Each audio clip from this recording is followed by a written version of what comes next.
जब भी रिश्तों में छोटी मोटी लड़ाइयाँ होती हैं तो हर इंसान को ये लगता है कि मैं सही हूँ। हर इंसान के पास कोई ना कोई रीज़न होता है ये साबित करने का, ये प्रूफ करने का कि सामने वाला गलत है। तो क्या कोई ऐसा रूल है, क्या कोई ऐसा लॉ है जिससे हम ये पता कर सकें कि गलत कौन है? तो हाँ, एक रूल तो है, एक रूल है मेरे पास। इसको आप ध्यान से सुनना, समझना कि जो भी इंसान रिश्तों में पहले सामने वाले की पर्सनल बाउंड्रीज़ को क्रॉस करता है या फिर सामने वाले की पर्सनल लाइफ को नेगेटिवली इम्पैक्ट करने की कोशिश करता है, वो इंसान गलत होता है। ठीक है, अब इसे समझते हैं। सबसे पहला वर्ड क्या है कि पहले, कि भाई पहले गलती कौन कर रहा है, पहले जो कर रहा है वो गलत है।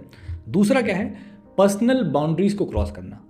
हर रिश्ते की अपनी पर्सनल बाउंड्रीज होती हैं जो दो टाइप की होती हैं। पहली होती है फिजिकल, ठीक है, तो फिजिकल में क्या आता है कि जब मेरे लोगों को, मेरे रिश्तों को मेरी ज़रूरत है तो मैं फिजिकली वहाँ पे प्रेजेंट हूँ। ऐसा नहीं कि मैं कहीं पर टाइम पास कर रहा हूँ, मजे कर रहा हूँ और मैं भाड़ में जाओ तुम लोग, कहीं बिजी हूँ, बहुत बाहर हूँ, वो बात अलग है। लेकिन जब मेरे रिश्तों को मेरी ज़रूरत है तो मैं फिजिकली वहाँ पे प्रेजेंट रहता हूँ। और एक फिजिकल का मतलब होता है रोमांटिक रिलेशन में कि मैं और किसी के साथ कांड नहीं कर रहा हूँ, किसी और के साथ फिजिकल नहीं हो रहा हूँ, मैं अपने पार्टनर के साथ लॉयल हूँ। तो ये होती है फिजिकल बाउंड्रीज, आपकी बॉडी से रिलेटेड जो बाउंड्रीज है। दूसरी जो बाउंड्रीज होती हैं वो होती हैं इमोशनल, और इमोशनल में सबसे पहले आता है रिस्पेक्ट। मैं आपसे रिस्पेक्ट से बात करता हूँ, इज्जत से बात करता हूँ, आपके साथ बदतमीजी नहीं करता हूँ, आपको प्यार से ट्रीट करता हूँ, रिस्पेक्ट से आपके साथ रहता हूँ। रिस्पेक्ट सबसे पहले आती है। दूसरा आता है प्रायोरिटी। हर रिश्ते की प्रायोरिटी होती है कि सबसे पहले आपके घर वाले आते हैं, आपका जो पार्टनर होता है वो आता है, फिर दोस्त आते हैं, फिर वो कुछ और नए लोग होते हैं वो आते हैं, तो आपको मैं प्रायोरिटी पे भी रखता हूँ। और तीसरा होता है कि मैं आपसे सच बोलता हूँ, वो सारे सच मैं आपको बताता हूं जो हमारे रिश्ते के लिए इंपॉर्टेंट है। ये ध्यान रखना है, वो सच जो हमारे रिश्ते के लिए इंपॉर्टेंट है। बाकी सच मैं आपसे छुपा सकता हूं, थोड़ा झूठ भी बोल सकता हूं।